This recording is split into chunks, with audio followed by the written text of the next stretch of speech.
Tengo todo, eres todo lo que necesito. Tú me llevas. Muy buenas tardes, les damos a todos ustedes, mis amados hermanos, al Centro de Estudios Bíblicos, el lugar perfecto para la gente imperfecta. Hoy estamos en el libro de Deuteronomio, en el capítulo 34, y estamos llegando al fin de este hermoso libro. Esperamos que haya sido de bendición, pero este libro no se despide sin antes dejarnos una última enseñanza preciosa que espero podamos disfrutar. Deuteronomio capítulo 34. El tema de hoy se llama la muerte de Moisés. Subió Moisés de los campos de Moab al monte de Nebo, a la cumbre de Pisga, que está enfrente de Jericó. Y le mostró Jehová toda la tierra de Galaad hasta Dan, todo Neftalí, la tierra de Efraín, de Manasés, toda la tierra de Judá hasta el mar occidental, el Neguet, la llanura, la vega de Jericó, ciudad de las palmeras hasta Zoar. Y le dijo Jehová: esta es la tierra que juré a Abraham, a Isaac y a Jacob, diciendo: a tu descendencia la daré. Te he permitido verla con tus ojos, mas no pasarás a ella. Y murió ahí Moisés, siervo de Jehová, en la tierra de Moab, conforme al dicho de Jehová. Y lo enterró en el valle de la tierra de Moab, enfrente de Bet-peor, y ninguno conoce el lugar de la sepultura hasta hoy. Era Moisés de edad de 120 años. Sus ojos nunca se oscurecieron, ni perdió el vigor. Y lloraron los hijos de Israel en los campos de Moab 30 días. Y así se cumplieron los días de lloro y de luto de Moisés. 40 años parece poco tiempo, pero el gigante de la fe del pueblo judío hoy llega al final de su camino. 40 años estuvo en formación con los egipcios, 40 años estudiando todo tipo de educación, todo tipo de conocimiento, armas, logística, todo lo que tiene que ver con el imperio más grande de ese tiempo, que eran los egipcios. Ahora, 40 años después formado como persona. ¿Dónde? En el desierto. Ahí fue formado como persona, como esposo. Sabemos que Moisés tuvo 2 hijos, ¿verdad?, que posteriormente se convierten en sacerdotes. Ahí se forma el ser humano, el ser humano que aprende su oficio de pastor. Ahí aprende el valor de una oveja, cuidar por una oveja, a pelearse con osos y con leones y con lo que sea por cuidar la vida de una oveja. Ahí se forma el hombre. Y 40 años como siervo del Señor. Un siervo del Señor que tuvo uno de los ministerios más difíciles, si no el más difícil de toda la historia. Porque suena fácil hablar de Moisés. Moisés, el hombre de las señales y el hombre de los prodigios y el hombre de las plagas, ¿verdad? Creo que va a ser recordado por eso, pero lo cierto es que el ministerio de Moisés fue un ministerio tremendamente complicado. Moisés le tocó lidiar con un pueblo que no tenía visión, nunca cobró visión de él. Y si no, a las pruebas me remito, no entró ninguno de los que salió de Egipto. O sea, de los que sale de Egipto, con él, solo María, Aarón y Josué, Caleb, y para de contar, ¿verdad? Y todos quedaron en el desierto. Entonces, imagínate un ministerio donde toda la gente con la que partiste, ninguno queda allá. Pero el problema, como lo vimos a través de todo este libro, estos 34 repasos de Deuteronomio, porque Deuteronomio significa repaso de la ley. A través de este repaso hemos aprendido de que no era Moisés el problema, era el pueblo. El pueblo nunca quiso tomar visión y se fue quedando en el camino, como hoy en muchas iglesias las mismas ovejas se van yendo, ¿verdad? Porque otra iglesia tiene mejor canto, o porque simplemente encontraron un novio que estaba, o una novia que estaba en otro lado, y así se van disipando porque nunca cobraron visión. Ahora, este hombre está ahí en la frontera después de haber trabajado toda su vida, 120 años sirviendo al Señor, y hoy llega a la frontera y está viendo toda la tierra. Dios se la está mostrando. Vemos en este texto que Moisés está con Dios, no hay nadie más con ellos, solo está Moisés y Dios. Y Dios le está mostrando, mira, esta es la tierra que yo le juré a Abraham, a Isaac y a Jacob, y esa tierra tú no vas a entrar. ¿Qué representaba Moisés? Moisés representaba la ley, lo hemos dicho, la ley. Y la ley no puede entrar en los terrenos donde solo la gracia puede entrar. Entonces por eso Moisés no podía entrar, porque él es la ley y la ley no te puede salvar. Entonces sería una contradicción, ¿verdad? De que la ley nos llevara a la tierra prometida. Acuérdense que el Antiguo Testamento solo es una sombra. Entonces sería que solo con la ley entraríamos nosotros al cielo, no necesitaríamos a Cristo. Y eso sabemos que es imposible. Ahora, debemos obviamente fundamentar nosotros en el Centro Internacional de Estudios Bíblicos todo lo que decimos, todo. No son opiniones, nunca damos nuestra opinión. Yo puedo tener opinión en política y en otras cosas, pero nunca en una enseñanza damos opinión. Siempre lo acompañamos con el texto bíblico que dice que estamos diciendo nosotros la verdad. Dice en Hebreos capítulo 10, versículo 1. Porque la ley, teniendo la sombra de los bienes venideros, no la imagen misma de las cosas, nunca puede, por los mismos sacrificios que se ofrecen continuamente cada año, hacer perfectos a los que se acercan. Vimos, la ley no puede hacer perfecto a nadie. La ley no puede purificar a nadie. Entonces la ley solo es una sombra de algo que iba a venir, que era mucho mayor que la ley y que realmente, ¿verdad?, no iba a cubrir el pecado, sino que lo iba a quitar. Y ese fue Jesucristo. Pero la ley nos deja en su sombra una enseñanza de lo que iba a suceder. Porque, por ejemplo, es la ley la que nos enseña que a través de esos sacrificios que Moisés hizo en todos los libros que hemos estudiado, cada vez que había derramamiento de sangre, esa sangre era rociada y esa sangre era la que cubría ese pecado. Entonces, por eso, ¿qué es lo que está haciendo la ley? Está haciéndonos una sombra de algo hermoso que iba a venir, ¿verdad? Que sin derramamiento de ley no habría remisión de pecados y que iba a venir una sangre que realmente iba a quitar todos los pecados del mundo. Hebreos capítulo 9, versículo 19 nos dice todo esto que acabamos de decir, mejor explicado en la palabra del Señor. Hebreos 9:19. Porque habiendo anunciado Moisés todos los mandamientos de la ley a todo el pueblo, tomó la sangre de los becerros, de los machos cabríos, con agua, lana, escarlata e hisopo, y roció el mismo libro y también todo el pueblo, diciendo: esta es la sangre del pacto de Dios os ha mandado. Y además esto roció también con la sangre el tabernáculo y todos los vasos del ministerio. Y casi todo es purificado según la ley con la sangre. Sin derramamiento de sangre no se hace remisión.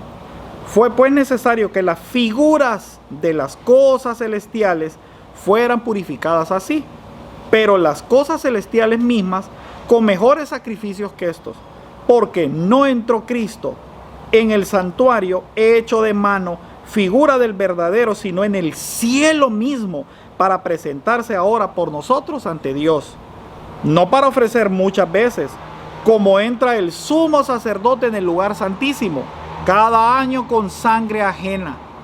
De otra manera, le hubiera sido necesario padecer muchas veces desde el principio del mundo, pero ahora, en la consumación de los siglos, se presentó una vez para siempre por el sacrificio de sí mismo para quitar en medio el pecado, de la manera que está establecido que los hombres mueran una sola vez y después de esto el juicio. Así también Cristo se ofreció una sola vez para llevar el pecado de muchos y aparecerá por segunda vez sin relación con el pecado para salvar a los que le esperan. Como pudimos leer, Cristo y los becerros había una gran diferencia, porque Moisés tenía que estar matando animales y matando animales y matando animales cada vez que se cometía pecado. Él lo hacía una vez al año como el sumo sacerdote, pero el pueblo, por ejemplo, imagínate, vamos a ponernos en esa época, tú cometías un pecado. Bueno, una vez que tú cometías el pecado, tú tenías que llevar un animalito y este animalito tenía que ser perfecto. Llevabas ese animalito a la presencia de dos sacerdotes que servían como testigos, miraban el animalito, agarraban el animalito a la derecha, a la izquierda, lo revisaban de que no tuviera ningún defecto, y una vez que el animalito pasaba la prueba de los dos testigos, de los dos sacerdotes, entonces el animalito era pasado ya para el sacrificio. Antes de ser sacrificado, la persona ponía su mano en la cabeza del animalito, ¿verdad? ¿Y esto qué significaba? Que tu pecado iba sobre el cordero, tu pecado sobre el cordero. Y una vez que tu pecado estaba sobre el cordero, el sacerdote lo ejecutaba. Entonces esa sangre que se derramaba era por tu pecado. O sea, el animalito moría por ti, por ti. Por eso entonces, ¿qué dice la Biblia? Que Jesucristo es el Cordero de Dios que quita el pecado. Y Jesucristo recibe una vez y para siempre, a diferencia de los animalitos que todas las semanas, hay una iglesia, por ejemplo, que todos los domingos se confiesan, hay otras iglesias, ¿verdad?, que hacen otro tipo de sacrificios. Así, todas las religiones tienen sacrificios. Bueno, el cristianismo no. El sacrificio se hizo una vez y para siempre, hace 2000 años, en la cruz del Calvario. En la cruz del Calvario, Cristo recibe el pecado tuyo y mío, de todo aquel que quiera recibir el perdón de pecados. Entonces mis pecados los carga Él, y la vida que es sacrificada es la de Jesús, no la mía como debería de ser. Y ese acto precioso de remisión es el que habla el libro de Hebreos, que Cristo lo hizo una vez y no se presentó delante del sumo sacerdote, no, se presentó en el cielo mismo delante de Dios, y Él dice ahora es el sumo sacerdote que intercede día y noche por todos y cada uno de nosotros. Qué hermosa y preciosa enseñanza. Mire, toda la Biblia dice la palabra del Señor es para edificación, ¿verdad? Y es pérdida también, o sea, va a ser la perdición. La palabra de la cruz es perdición para todo aquel que no lo entiende. Pero mis amados hermanos, nosotros le creemos al Señor y por eso seguimos adelante y confiamos en su palabra. Ahora, ¿quién entierra a Moisés? Bueno, Moisés lo entierra Dios. Solo estaban dos personas, estaba Dios y Moisés. Y dice que ellos subieron al monte de Nebo, ¿verdad? Y ahí en el monte de Nebo le muestra la tierra y ahí muere Moisés y ahí lo entierra Dios. Por cierto, eso queda en Jordania, para que más o menos se ubiquen hoy en el mapa. Ahora, Dios, ¿por qué enterró a Moisés a diferencia de todos los otros líderes de la Biblia? Nosotros sabemos dónde están enterrados todos, pero Moisés no. Creo que Dios lo hizo, ¿verdad?, precisamente para que no se desarrollara un culto al hombre. Un culto al hombre como nosotros generalmente hacemos culto de todo. Si no, miremos, por ejemplo, en pantalla tienen ustedes la tumba de Mahoma. Millones de personas ahí. Es el más grande, ¿verdad?, para lo que son los musulmanes. Bueno, así sería hoy la tumba de Moisés. Dios no quería eso de este líder, que es todo lo contrario precisamente a eso. Porque Moisés nunca estuvo en los focos, nunca fue un hombre de llevarse el show o de buscar la gracia de los hombres, siempre buscó la gracia de Dios. Tuvo el ministerio, yo digo, más difícil porque fue no solo un ministerio que la gente no quería seguir, sino que una persona que no querían. A Moisés constantemente Dios tuvo que venir a salvarlo porque la gente lo quería matar. Imagínense ustedes ser el pastor de una iglesia donde todas las ovejas te quieren matar. Y tiene que venir Dios constantemente a defenderte y a decir, si ustedes me tocan a mi siervo, yo a ustedes los destruyo.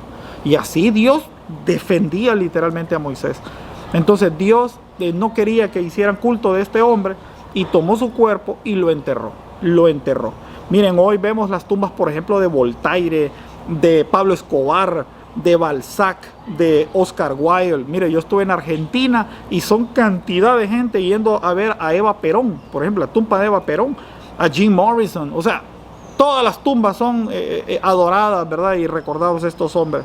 Dios no quería que esto sucediera con la vida de este gran profeta como fue Moisés. Ahora, Moisés resucitó. Otra pregunta que me hacen. Bueno, sí, Moisés, su cuerpo de hecho fue peleado, literalmente peleado, ¿verdad? Pero debemos de entender a qué entendemos por pelear. Dice en Judas, para que vayamos entendiendo la famosa pelea del cuerpo de Moisés. Dice en Judas, pero cuando el arcángel Miguel contendía con el diablo disputando por el cuerpo de Moisés, no se atrevió a proferir juicio de maldición contra él, sino que dijo, que el Señor te reprenda. Miren, bueno, Para eso estamos, para que vayan ustedes entendiendo cada texto de la Biblia. La Biblia no es de interpretación privada. Y la Biblia tiene otra característica también. No solo no es de interpretación privada, sino que también en la Biblia no se hizo para convencer a la gente de lo que yo quiero o no quiero creer. No, mi hermano, estudie la Biblia. Estudiar la Biblia es la cosa más preciosa que puede haber si usted lo hace desde un punto de vista objetivo y con el deseo humilde y sincero de aprender. Vamos a ver. Yo, por ejemplo, cuando fui a Panamá, en la entrada de un mall estaba la imagen del arcángel Miguel peleando con Satanás. Hay cuadros como el que tiene en pantalla de ese hecho, ¿verdad? Porque la idea que nos hacemos del arcángel Miguel peleando con Satanás es un combate, ¿verdad? Histórico, ¿verdad? Espada contra espada, ¿verdad? Bueno, al arcángel Miguel generalmente se le pone con una espada o con una lanza.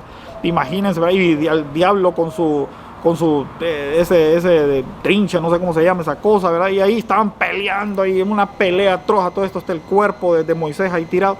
Pero, hermano, esa escena no es la de la Biblia, están confundidos. Y mire, y en esto me voy a unir no solo a usted, sino a todos aquellos que viven predicando eso. Eso no es cierto, eso es un error el que están cometiendo cuando ponen que Miguel peleó físicamente contra Satanás por el... No, mi hermano. Mire, Dios dice hágase la luz y la luz se hace. Dios dice se destruye, todo se destruye. Dios dice abra el mar, se abre el mar. O sea, es Dios. No se engañe, no hay esas peleas y esas cosas así. Más adelante usted y yo vamos a estudiar, si me permite, el libro de Isaías y otros libros, y usted va a ver quién es el diablo. Y el diablo, él sí es un monstruo, pero en la mentira. En hacernos creer escenarios donde él vence y Dios fracasa, pero en la Biblia, en la historia, nos ha demostrado todo lo contrario. El Dios de la Biblia siempre va a prevalecer por el que se le ponga al frente. Entonces, ¿qué fue lo que sucedió ahí? Mire, lo que sucedió debemos de entenderlo a través del mismo texto de Judas, capítulo 1, versículo 9. Dice, habla de una palabra que es contienda. Dice, cuando el arcángel Miguel contendía con el diablo. Mire, la palabra contienda es la palabra logomagia. Logomagia, ¿qué significa? Contienda de palabras. O sea, lo que hubo ahí fue una discusión de palabras. Y si no, mire la segunda palabra que usa, dice disputando el cuerpo de Moisés. La palabra disputar es diacrino, que se traduce en parar. Mire las traducciones: parar, de querer parar, esperen, paren ahí. 2, discriminar, o sea, mirar de menos. Y 3, examinar. Número 4, juzgar. Miren las cosas o sea, Satanás, cuando disputó el cuerpo o la resurrección de Moisés, Satanás lo que hizo fue parar. No hagan eso. ¿Por qué lo van a resucitar? Discriminar, examinarlo, juzgarlo. Miren, mi hermano, Satanás lo que hizo con el arcángel Miguel fue sacarle los trapitos al sol a la vida de Moisés, sacar todos los recursos, ¿verdad?, que él tenía en su mano, las actas que él tenía de Moisés en su mano, y empezar a hablarnos en contra de Moisés. Satanás empezó a recordar al asesino. Ese hombre es un asesino. No solo asesinó, sino que todavía agarró a la persona que asesinó y la enterró, la cubrió de arena. Satanás empezó a recordarles el blasfemo Moisés que golpeó la roca, ¿verdad? Y todos sabemos, en el Nuevo Testamento dice que la roca era Cristo. O sea, ¿cómo van a resucitar o cómo se va a salvar un hombre que golpeó al mismo Jesucristo? Satanás quería recordarle al egipcio, porque siendo egipcio, en Moisés, en los primeros 40 años, debió haber cometido un montón de cosas desordenadas ante la Biblia, ¿verdad? Porque era parte de la cultura de los egipcios. Satanás, me imagino que quiso juzgar o discriminar o examinar o juzgar al Moisés que destruyó los 10 mandamientos. Bueno, no los 10 mandamientos, los primeros mandamientos. Entonces, o sea, le empezó a sacar toda la lista de todos los errores que había cometido Moisés. Y ante esa disputa, lo que está diciendo el libro de Judas es que ante esa discusión de palabras, ante ese juicio que estaba emitiendo Satanás, miren la respuesta de Miguel. La respuesta de Miguel fue que el Señor sea el que te reprenda. O sea, lo que está diciendo ahí Miguel, cuando le dice que el Señor te reprenda, Miguel le deja la soberanía de la salvación de los seres humanos a Dios. Entonces, mira, o sea, lo que le dijo es básicamente Satanás, ¿verdad? Es Dios el único que puede decir quién se salva y quién no se salva. Y ahí se acabó la discusión. Y vino y se llevó el cuerpo de Moisés, ¿verdad? Y le voy a contar una cosa. Aquí vamos a hacerle un paréntesis y un apartado. Hermano, lo mismo va a hacer Satanás con usted y con su servidor. Se lo cuento. ¿Dónde está eso? Miren, Apocalipsis capítulo 12, versículo 10. Entonces oí una gran voz del cielo que decía: ahora ha venido la salvación, el poder, el reino de nuestro Dios, la autoridad de Cristo, porque ha sido lanzado fuera el acusador de nuestros hermanos, el que los acusaba delante de nuestro Dios día y noche, y ellos le han vencido por medio de la sangre del Cordero y de la palabra del testimonio de ellos, y menospreciaron sus vidas hasta la muerte. ¿Cómo se vence a Satanás? Se vence con la sangre del Cordero. La sangre del Cordero. Es el sacrificio de Jesucristo el que salva. El que salva. Delante de todo juicio de Satanás está la sangre de Jesús. Mire, mi hermano, no hay obras que salven. En toda la Biblia no hay obra que salve. O sea, usted puede ayudar a los orfanatos, usted puede regalar su carro. Bueno, en Corintios dice que usted puede quemar su cuerpo. Así dice, puede quemar su cuerpo. Pero si usted no tiene amor, usted nada es. Y las personas toman ese texto de no tiene amor como algo, un sentimiento. Porque esa es la idea del mundo. Repito, del mundo. No es una idea en la Biblia. No, mi hermano, el amor no es un sentimiento, el amor es una persona. Dios es amor, y si usted no tiene a Dios, usted no es salvo. Amén. Así de facilito. No hay otro evangelio, ni va a haber otro evangelio. No hay, miren mi hermano, corredentores, o sea, personas que salven junto con Dios. No hay ofrendas, se fregó, no hay dinero en el mundo que te salve. Y tampoco no hay otro nombre en el cual nosotros podamos ser salvos. Solo somos salvos en el nombre de Jesús. Y lo dejo con este pensamiento que Dios puso en mi corazón hace como 12 años. Cuanto entiendes el valor incalculable de la salvación del alma humana, el valor de la vida, pierde todo sentido. Yo lo creo, mi hermano. Cuando usted entiende por qué Apocalipsis dice y menospreciaron sus vidas. O sea, menospreciar es dar menos valor a algo, menospreciar, menosprecio. Y cuando dice la Biblia que menospreciaron su vida cuando conocieron al Señor, mi hermano, yo lo creo.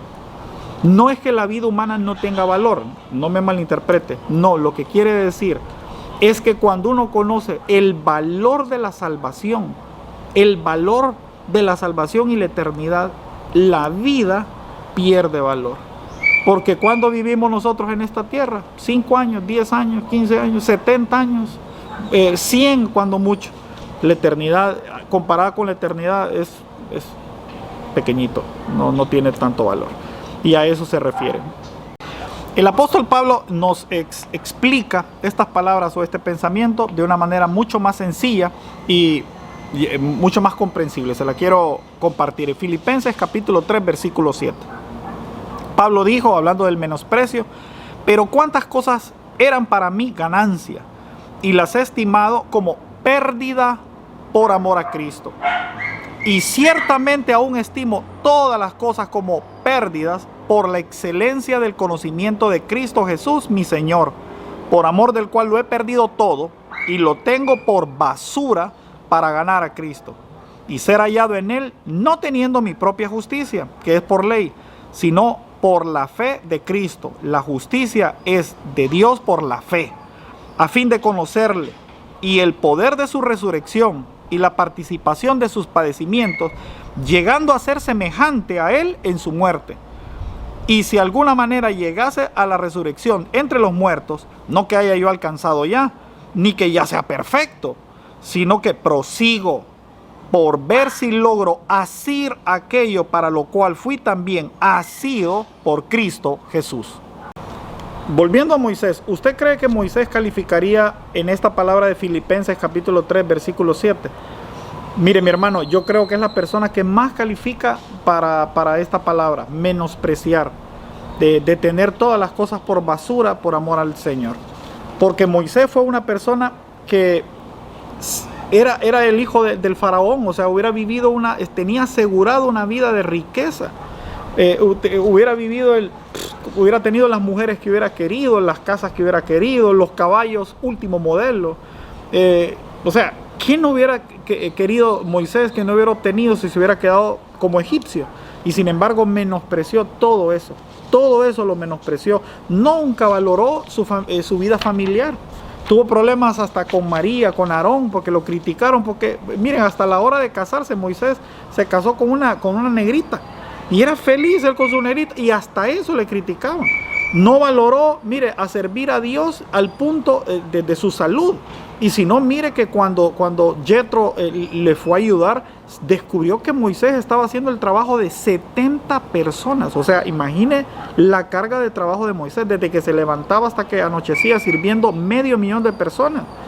No valoró bienes, los cuales dejó simplemente por la palabra de una zarza. O sea, Moisés de verdad menospreció totalmente su vida por amor a Dios. Bueno, otra pregunta que nos hacen es si Moisés entró a la tierra prometida, o sea, si Moisés fue salvo. Mire, solo la pregunta me sorprende, ¿verdad? Porque claro que fue salvo, claro que fue uno de los gigantes de la fe y cometió un montón de errores. Pero mire, el que lee Biblia aprende algo de todos los hombres de la Biblia. Todos cometieron errores, todos cometieron errores.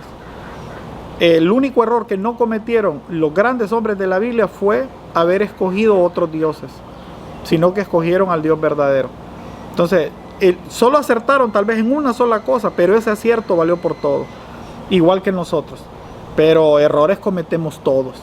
Claro que sí, Moisés aparece en la Biblia, ¿verdad?, como un gran hombre de Dios. Incluso aparece resucitado. En Mateo capítulo 17, versículo 1, dice: 6 días después Jesús tomó a Pedro, a Jacobo y a Juan su hermano y los llevó aparte al monte alto. Y se transfiguró delante de ellos y resplandeció su rostro como el sol. Y se hicieron blancos como la luz, y aquí le aparecieron Moisés y Elías hablando con él. Entonces Pedro dijo a Jesús: Señor, bueno es para nosotros que estemos aquí. Si quieres, hagamos aquí 3 enramadas, una para ti, otra para Moisés y otra para Elías. Vemos aquí a dos personas que precisamente Elías fue raptado, ustedes saben, ¿verdad? En un carro lo llevó, en un carro de fuego, y se fue. No fue una nave espacial como muchos dicen. Y otro fue Moisés, que muere, es enterrado y después es resucitado, que ya lo vimos nosotros ahí con el libro de Judas.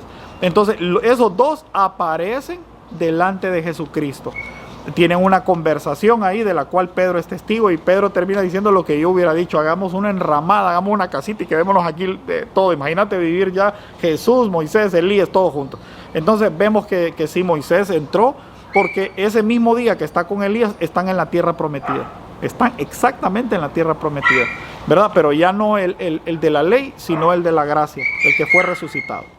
Moisés y Elías vuelven a morir. Bueno, si nos vamos a Apocalipsis en el capítulo 11, versículo 3, podemos empezar a ver o a estudiar precisamente esta realidad, porque Moisés y Elías aparecen en la transfiguración y son los 2 testigos que aparecen en el libro de Apocalipsis aparentemente. Dice en el libro de Apocalipsis capítulo 11, versículo 3: daré a mis testigos que profeticen por 1260 días vestidos de cilicio. Estos testigos son los 2 olivos y los 2 candeleros que están de pie delante de Dios en la tierra. Si alguno quiere dañarlos, sale fuego por su boca de ellos y devora a los enemigos. Y si alguno quiere hacerles daño, debe morir de la misma manera. Estos tienen el poder de cerrar el cielo a fin de que no llueva en los días de su profecía, Elías. Y tiene el poder sobre las aguas para convertirlas en sangre y herir la tierra con toda plaga, cuantas veces quiera, Moisés. Cuando hayan acabado su testimonio, la bestia que sube del abismo hará guerra contra ellos, los vencerá y los matará. Bueno, imagínense ustedes qué triste sería esto de si todo fuera resucito para morir. Entonces, ¿verdad que no tendría mucho sentido, ¿verdad? Pelear toda tu vida sirviendo al Señor y que de repente mueras. Después resucitas. Y una vez que resucitas, vuelves a morir.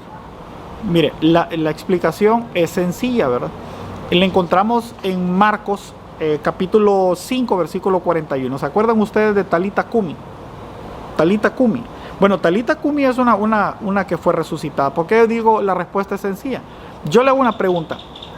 Talita Cumi, esta niña cuando resucitó, ¿volvió a morir? Tic-tac, tic-tac, tic-tac. Claro que sí, murió, ¿verdad? Ella resucitó y obviamente vivió su vida y después murió. Le pregunto, Lázaro, levántate y camina. Lázaro se levantó, salió, todo el mundo, ¡wow! Sale Lázaro caminando y una vez que Lázaro salió, vivió su vida, etcétera, etcétera, te pregunto una vez más, ¿Lázaro murió? Claro que murió. Entonces, hermano, ¿cómo es eso? Todos estos resucitaron y volvieron a morir. Igual que estamos viendo ahorita con Moisés, ¿verdad? Resucitó y va a volver a morir. Lo va a matar Satanás aproximadamente en 3 años y medio, que va a durar el ministerio de los 2 testigos, ¿verdad? O sea que en medio de los 7 años de la tribulación, en los 7 años de tribulación, esos 3 años y medio van a haber actos proféticos. Ahora, ¿por qué quiero? Vamos a hablar más adelante, no se preocupe, cuando lleguemos a Daniel, a todos estos libros, vamos a explicarles despacito, versículo a versículo, pero ahorita estamos con la de la muerte, la resurrección y la muerte de Moisés de nuevo. Mis amados hermanos, la respuesta también está en la Biblia y solo tenemos que escudriñar en las lecturas, porque hay un montón de gente, no solo se trata de ellos 2 o Enoc o tanta gente, ¿verdad?, que resucitó y que aparece en la Biblia y que no entendemos por qué vuelven a morir. Y entonces, ¿cómo va a quedar todo esto? Fácil, solo tenemos que ir a la palabra del Señor. Primera de Corintios, capítulo 15, versículo 1. Además os declaro, hermanos, el evangelio que os he predicado, el cual también recibisteis, en el cual también perseveráis, por el cual asimismo, si retenéis la palabra que os he predicado, sois salvos, si no creéis en vano. Porque primeramente os he enseñado lo que asimismo recibí, que Cristo murió por nuestros pecados conforme a las Escrituras, y que fue sepultado y que resucitó al tercer día conforme a las Escrituras, que apareció a Cefas y después a los 12. Después apareció a más de 500 hermanos a la vez, de los cuales muchos viven aún y otros duermen. Después apareció a Jacobo y después a los apóstoles. Después apareció a Jacobo, después a todos los apóstoles, y el último de todos, como un abortivo, me apareció a mí. Porque yo soy el más pequeño de los apóstoles, que no soy digno de ser llamado apóstol, porque perseguía la iglesia de Dios. Pero por la gracia de Dios soy lo que soy, y su gracia no ha sido en vano para conmigo. Antes he trabajado más que todos ellos, pero no yo, sino la gracia de Dios conmigo. Porque o sea yo o sean ellos, así predicamos y así habéis creído. Pero si se predica de Cristo que resucitó de los muertos, como dicen algunos entre vosotros, no hay resurrección, porque si no hay resurrección de los muertos, tampoco Cristo resucitó.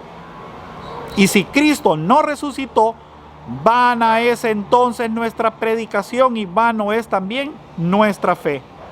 Y somos hallados falsos testigos de Dios, porque hemos testificado de Dios que Él resucitó a Cristo, al cual no resucitó si en verdad los muertos no resucitan. Porque si los muertos no resucitan, tampoco Cristo resucitó. Y si Cristo no resucitó, vuestra fe es vana. Aún estáis en vuestros pecados. Entonces también los que durmieron en Cristo perecieron. Si en esta vida solamente esperamos en Cristo, somos los más dignos de conmiseración de todos los hombres. Si nosotros nos quedáramos con el texto de Primera de Corintios en el capítulo 15 hasta el versículo 19, yo también me uno a Pablo y diría, soy digno de vergüenza, soy digno de tristeza, soy de verdad, cuando me miren digan qué pobre miserable Karim Rolando Rodríguez, porque entregó su vida, se privó de tantas cosas y todo para terminar con un montón de tierra encima y ya se acabó. Pero gracias a Dios, la lectura no termina ahí. Y mira que la primera parte de la lectura nos está hablando también de todos los que antes de Jesús, antes de la resurrección de Cristo, todos, ¿verdad? Los que murieron, los que durmieron, hay unos que están vivos, a los 500 que le apareció, etcétera, etcétera. Está hablando de toda la gente hasta antes de la muerte de Jesucristo. Mis amados hermanos, pero no terminó ahí. Ahora, sígame con la segunda parte de este texto de 1 Corintios capítulo 15, pero ahora en el versículo 20. 1 Corintios 15, 20. Mas ahora, Cristo ha resucitado de los muertos, primicias de los que durmieron es hecho. Porque por cuanto la muerte entró por un hombre, también por un hombre la resurrección de los muertos. Así como Adán todos mueren, también en Cristo todos serán vivificados, pero cada uno en su debido orden. Cristo las primicias, luego los que son de Cristo en su venida, luego el fin, cuando entregue el reino al Dios Padre, cuando haya suprimido todo dominio, toda autoridad, toda potencia, porque es preciso que el que reina hasta que haya puesto a todos los enemigos debajo de sus pies. ¿Pudieron notar la diferencia? La diferencia es sencilla. La resurrección de Cristo con la resurrección de los demás, Cristo fue la primicia de una resurrección para vida eterna. Todas las demás resurrecciones pueden ser temporales, o sea, como la de Talita Kumi, por eso les usaba el ejemplo. Fue resucitada, pero murió. En cambio, Jesucristo es el primero, la primicia de una resurrección para vida eterna. O sea, la resurrección en Cristo ya es para toda la eternidad. Y eso es hermoso, eso es precioso, eso es algo que no podemos dejar pasar. Y después de Cristo vendrán por su orden, dice la Biblia, ¿verdad? Unos y otros y otros y otros y otros. Y ahí puso el orden, ¿verdad? Que dijo primero Cristo, después dice los que siguen y de ahí en el orden que el Señor vaya estableciendo para todos. Dice el libro de Apocalipsis en el capítulo 1, versículo 17, hablando de lo mismo. Cuando le vi, caí como muerto a los pies. Y él puso su diestra sobre mí, diciéndome, no temas, yo soy el primero y el último, y el que vivo y estuve muerto, mas he aquí que vivo por los siglos de los siglos. Amén. Y tengo las llaves de la muerte y del Hades. Escribe las cosas que has visto, las que son y las que han de ser después. Yo le hago una pregunta. ¿Elías tenía las llaves del Hades? No. ¿Moisés tenía las llaves del Hades? No. ¿Enoc? No. Dígame alguien en la Biblia que tuviera las llaves del Hades, las llaves de la muerte. Nadie. ¿Quién tiene las llaves del Hades? Jesucristo. Cuando Cristo murió, dice que Él descendió por 3 días y 3 noches, tomó el acta de decretos que pesaban en tu nombre y en mi nombre y tomó las llaves del Hades. O sea, la vida eterna. O sea que Satanás ya no tiene el poder sobre nosotros, ni quien vive ni quien muere. Los creyentes morimos cuando el Señor lo dispone. Y vamos a resucitar con Él para ser vivificados eternamente en Él. En Cristo entonces ya no habrá más muerte, pastor. Ya no habrá más muerte porque la resurrección de Cristo sí es una resurrección. Él fue el primero de una resurrección que va a ser eterna para todos nosotros. Dice el libro de Apocalipsis capítulo 21, que es un capítulo antes del final de la Biblia. Oí una gran voz del cielo que decía, he aquí el tabernáculo de Dios con los hombres. Él morará con ellos. Ellos serán su pueblo y Dios mismo estará con ellos como su Dios. Enjugará Dios toda lágrima de los ojos de ellos y ya no habrá más muerte, más llanto, más clamor, ni dolor, porque las primeras cosas pasaron. Claro que tenemos una mejor promesa todos nosotros. Ellos lucharon por entrar a una tierra que, por cierto, hasta el día de hoy viven peleando constantemente para poderse mantener en esa tierra. Y nosotros fuimos escogidos. Ni siquiera peleamos porque Dios nos escogió a nosotros no le escogimos a Él. No hay un solo cristiano en el mundo que un día se despertó y dijo voy a ser creyente. Ninguno. Siempre fue Él el que nos escogió, que nos llamó, y Él fue el que nos trajo a su reino. Y hoy nos ofrece una eternidad, no una resurrección temporal, sino una resurrección eterna, la mejor promesa que puede haber en toda la Biblia. Y eso es lo precioso de nuestro Señor Jesucristo, y en lo cual será parte también nuestro hermano Moisés, porque es nuestro hermano. Y terminamos en Deuteronomio capítulo 34, versículo 9. Dice, y Josué hijo de Nun fue lleno del espíritu de sabiduría, porque Moisés había puesto sus manos sobre él. Y los hijos de Israel le obedecieron e hicieron como Jehová mandó a Moisés. Nunca más se levantó profeta en Israel como Moisés, a quien haya conocido a Jehová cara a cara. Nadie como él en todas las señales y prodigios que Jehová le envió a hacer en la tierra de Egipto, a Faraón y a todos los siervos en toda la tierra. Y en el gran poder y en los hechos grandiosos y terribles que Moisés hizo a la vista de todo Israel. Qué grande Moisés, ¿verdad? Qué preciosa la vida de Moisés. Fueron 34 capítulos que nos hablaron de una obra preciosa de un gran hombre de la Biblia, ¿verdad? Mire, la Biblia añade de Moisés en el libro de Números 12:3. Y aquel varón Moisés era muy manso, más que todos los hombres que había sobre la tierra. A diferencia de otros ministerios que fracasaron, el ministerio de Moisés fue exitoso en todo, porque Moisés logró dejar un sucesor. Jesucristo, ¿qué nos dijo a nosotros? Id por el mundo y haced discípulos. O sea, nosotros también debemos de dejar discípulos, debemos de dejar alguien que continúe con lo que nosotros estamos haciendo. Y ese debe ser el deber de todo pastor o toda persona que sirve al Señor. Todos debemos de ser buenos discípulos también. Y debemos de ser mansos como lo fue Moisés. La palabra mansedumbre es fuerza bajo control, humildad. O sea, viene la palabra abbat.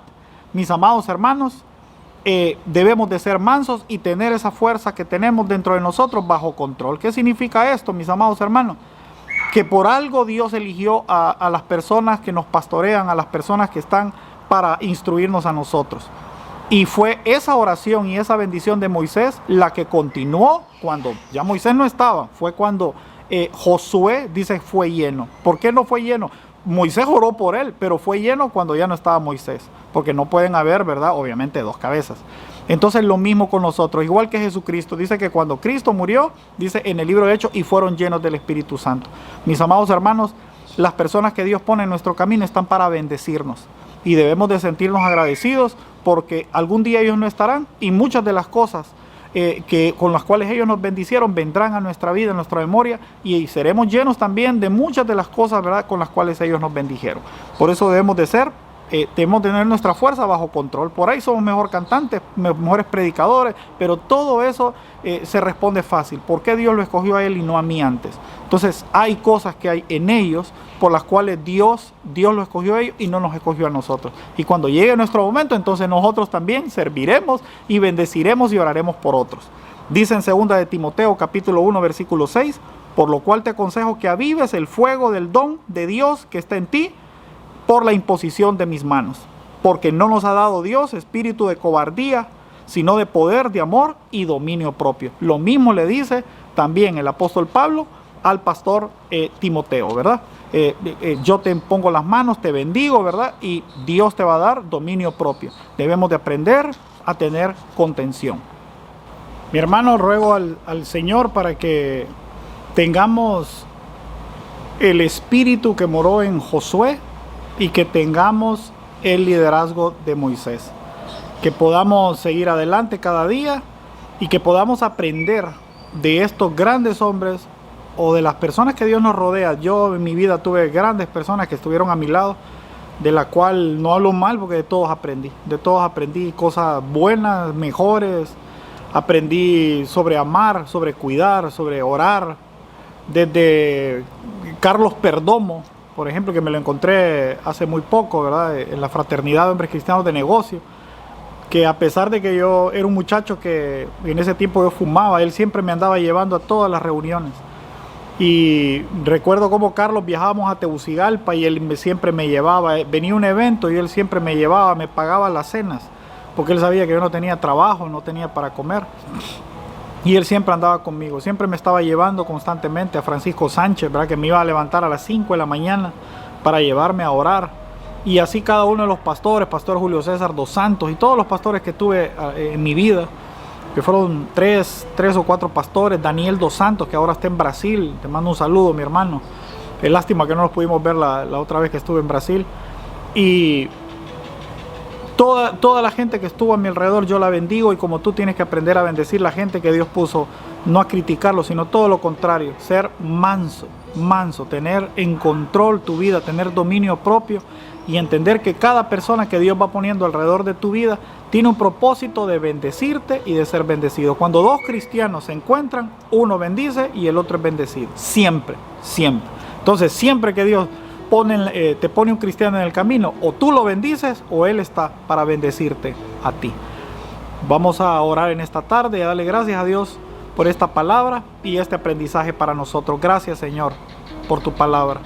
Bendita sea, Señor. Gracias por la vida de Moisés, que nos dejó enseñanza en sus virtudes y en sus defectos, y de las tremendas cargas de ser tus servidores, Señor, que muchas veces son las personas más solas de la tierra. Moisés fue una persona sola, pero siempre estuvo contigo, Señor. Y el que está contigo lo tiene todo. Gracias te damos, Señor, por todas las personas que has puesto alrededor de nuestra propia vida, Señor, porque en unos pasajes de la vida nosotros los bendecimos y en otros ellos nos bendicieron a nosotros. Gracias por esta palabra en esta tarde. En el nombre de Jesús decimos todos amén.